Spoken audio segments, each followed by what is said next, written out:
नमस्कार दोस्तों, कैसे हैं आप सभी? आशा करता हूँ कि आप स्वस्थ होंगे, सुखी होंगे और प्रसन्न होंगे। श्रीमद् भागवत गीता में आपका स्वागत है।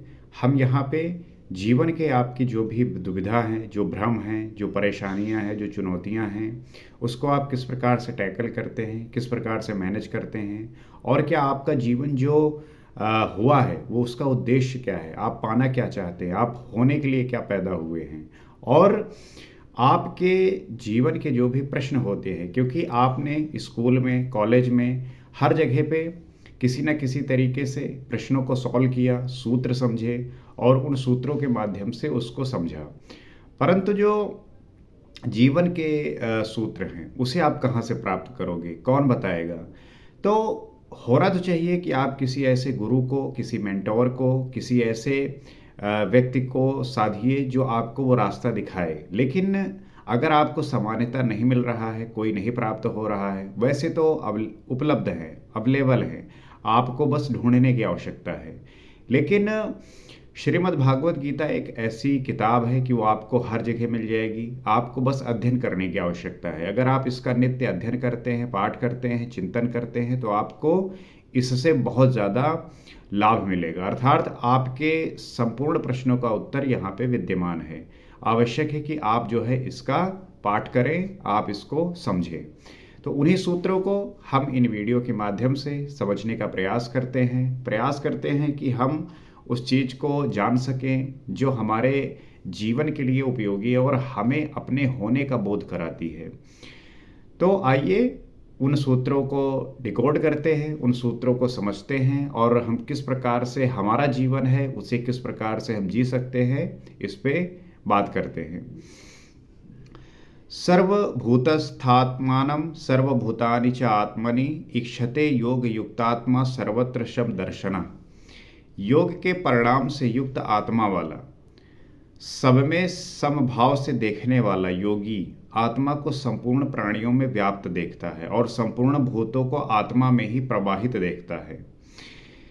तात्पर्य क्या है कि योग के परिणाम से युक्त आत्मा वाला अर्थात वो व्यक्ति जो योग के परिणाम से युक्त है, अर्थात योग के पराकाष्ठा में पहुंचकर आत्मा वाला है, आत्मा में स्थित है और सब में समभाव से देखने वाला, जिसकी दृष्टि किसी भी वस्तु हो, कोई भी विषय हो, सभी विषय वस्तुओं के प्रति समान दृष्टि हो, क्योंकि उसकी जो दृष्टि है अब वो सामान्यतः संसारी नहीं रह गई है, भोगी जैसी नहीं रह गई है कि वो जो है कुत्ते को अलग समझेगा, हाथी को अलग समझेगा, हर एक चीज़ को अलग समझेगा, क्योंकि वो सांसारिक जीवन में रहते हुए उसको ये भिन्नताएं समझ में आती थी। लेकिन अब उसका जो भाव है वो एकत्व का हो गया, अर्थात वो सभी जंतुओं में, जीवों में उस आत्मा को देखता है, उस परमात्मा को समझता है। तो आत्मा को संपूर्ण प्राणियों में व्याप्त देखता है और संपूर्ण भूतों को आत्मा ही प्रवाहित देखता है। जितना सब कुछ है वो बस यही समझता है कि सब ये आत्मा से ही व्याप्त है और उसी परम ब्रह्म परमात्मा के अंडर जो है, उसके अधिकार में ये सब जो है आता है। तो उसे जो है सब कुछ जो है एकत्व का भाव प्रतीत होता है। तो इसे देखने का लाभ क्या है? प्रश्न ये उठता है कि हर चीज को हम एकत्व के भाव से क्यों देखें? तो यो माम पश्यति सर्वत्र सर्वं चा मयि पश्यति तस्याहम न प्रणश्यामि सा चा मे न प्रणश्यति। जो पुरुष संपूर्ण भूतों में मुझ परमात्मा को देखता है, व्याप्त देखता है और संपूर्ण भूतों को मुझ परमात्मा के अंतर्गत देखता है। तात्पर्य क्या है कि जो पुरुष संपूर्ण भूतों में मुझ परमात्मा को देखता है, अर्थात जो भी व्याप्त है उस सब में जो है उस परमात्मा को देखता है, उसी का जो है, उसके सिवा उसको कुछ नहीं दिखाई देता और व्याप्त देखता है और संपूर्ण भूतों को मुझ परमात्मा के अंतर्गत देखता है।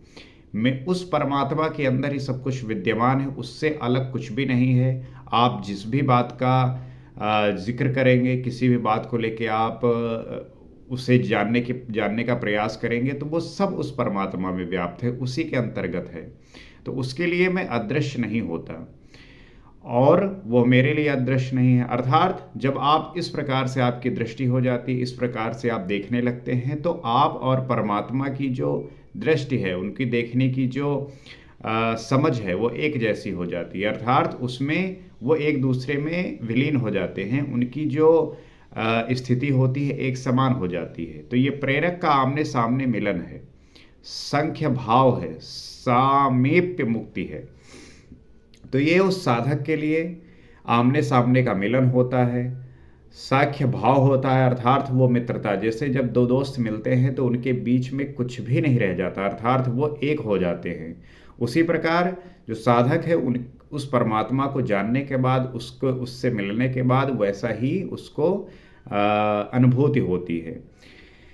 क्योंकि सर्वभूत स्थितम यो माम भजते का त्वाम स्थिता सर्वथा वर्तमानोऽपि सहयोगी मई वर्तते।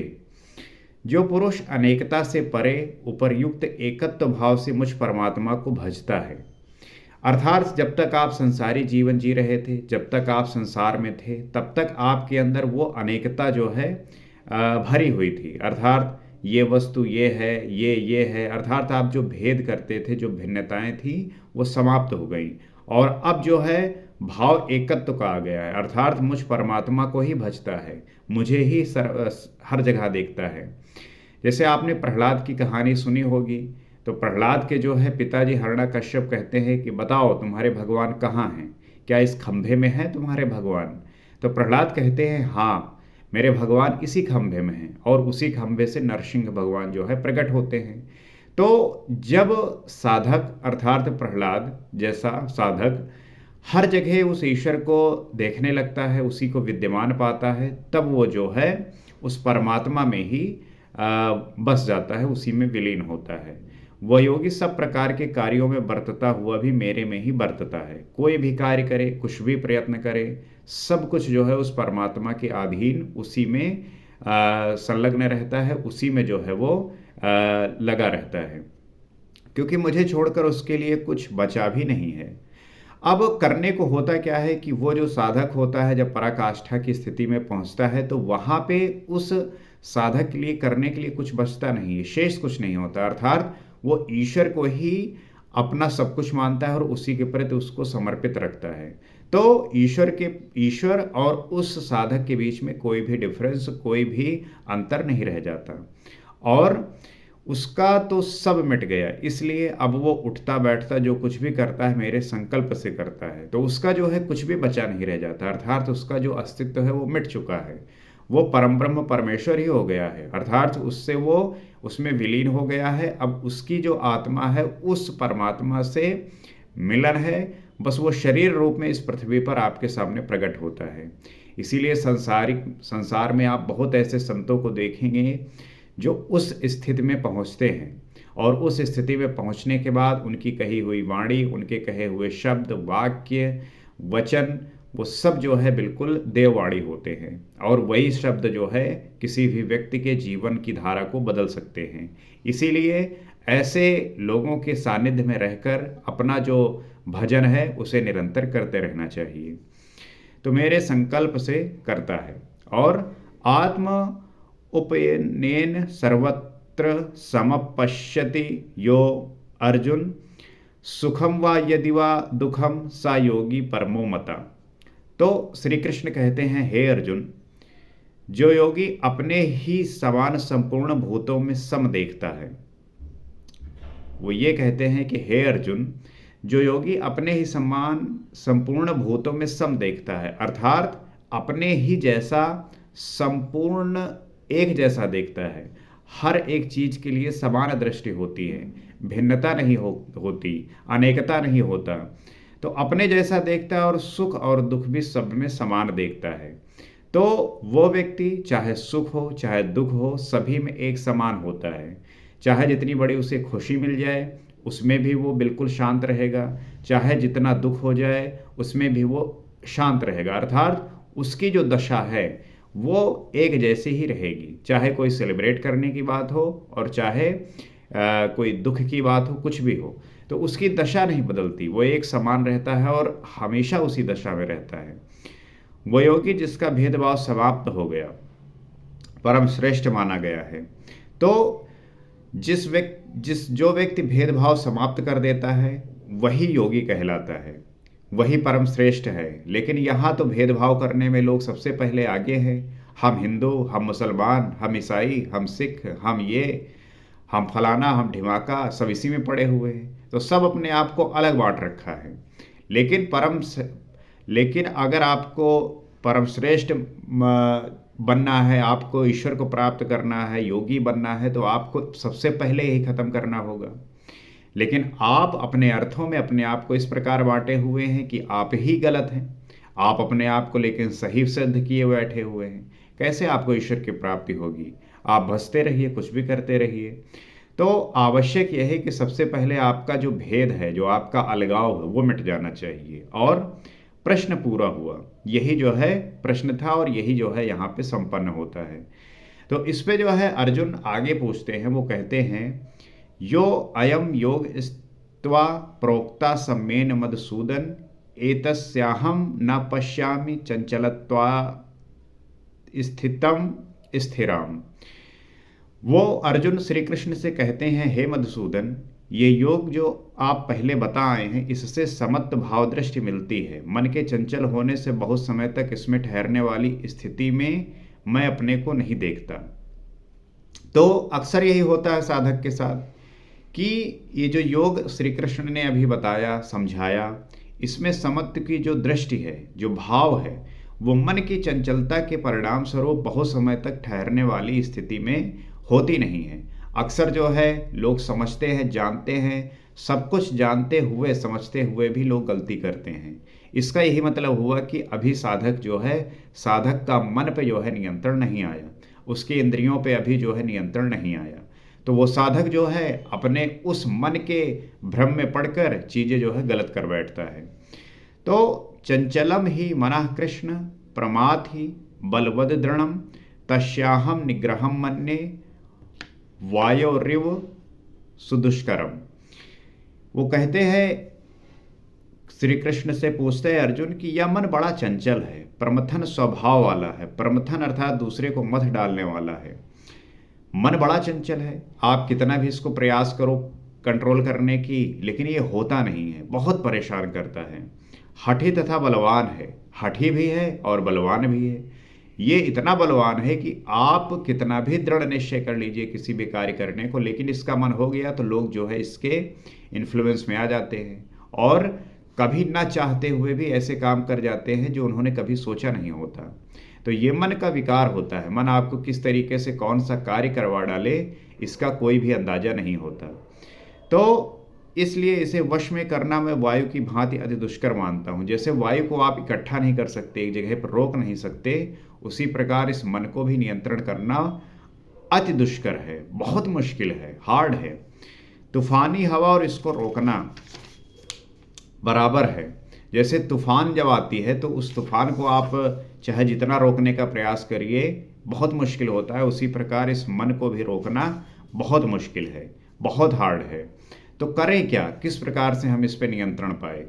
तो अब इसके बारे में किस प्रकार से हम इस पे नियंत्रण पाए, किस प्रकार से रोके, श्री कृष्ण अगले जो है श्लोक में इसकी जो है बात करेंगे।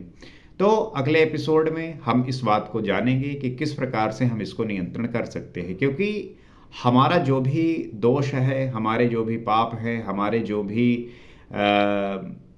विसंगतियां हैं, जो विचार हैं, जो विकार से हैं, विकार से युक्त हैं, तो वो किस वजह से जनरेट होते हैं? वो आपके मन की वजह से ही होते हैं और आप अपने मन पे ही नियंत्रण कर नहीं पाते। ये जैसा चाहता है आपको घुमाए रखता है।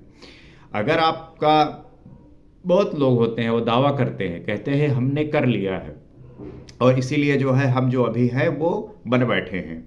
लेकिन क्या वो अपने उस स्थिति में सुखी हैं? क्या आनंदित हैं? क्या वो खुश हैं? और अगर खुश हैं, आनंदित हैं, तो क्या उन्होंने उस उत्कृष्ट स्तर को प्राप्त किया जहाँ पे होना चाहिए, जहाँ पे एक ह्यूमन पोटेंशियल है? तो वहाँ पे वो कहीं ना कहीं चूक जाते हैं। और चूकने का यही कारण होता है कि वो इस बात से पूरी तरीके से अवगत नहीं होते, उस बात को वो जान नहीं पाते, प्रक्रिया क्या है, किस प्रकार से करना है। तो अगर उन्होंने श्रीमद् भागवत का अध्ययन किया है, श्री कृष्ण के बातों को समझा है, उस पे जो है उन्होंने अमल किया है, उसका प्रैक्टिस किया है और एक लंबे समय तक उस पे निरंतर अभ्यास किया है, तब जाके वो कर सकते हैं। तो जो चीज़ें मुश्किल है, आसान नहीं होती, तो साधक निरंतर प्रयास से, अभ्यास से उसको कर सकता है, पा सकता है। तो किस प्रकार से हम मन पर नियंत्रण पाएंगे, इसको हम अगले एपिसोड में जो है समझेंगे। अगले एपिसोड में श्री कृष्ण ने इसके बारे में बताया है। तो उम्मीद करता हूँ कि ये वीडियो आपको पसंद आएगा। इसमें जो हमने बातों को समझा, जो जानने का प्रयास किया, उसको आप मनन करेंगे, चिंतन करेंगे और जब आप बार बार उसके बारे में सोचेंगे तो आप जो है उसी प्रकार से आपका भी विचार बन जाएगा, उसी प्रकार से आप भी सोचने लगेंगे। तो निरंतर इस पे अध्ययन करिए, इसका पाठ करिए, इस पे जो है काम करिए, तभी जो है आपको वो स्थिति प्राप्त होगी जहाँ पे आपका जीवन परिवर्तित होगा और आप ऐसी दिशा में चल पड़ेंगे जहाँ पे ईश्वर की प्राप्ति होगी।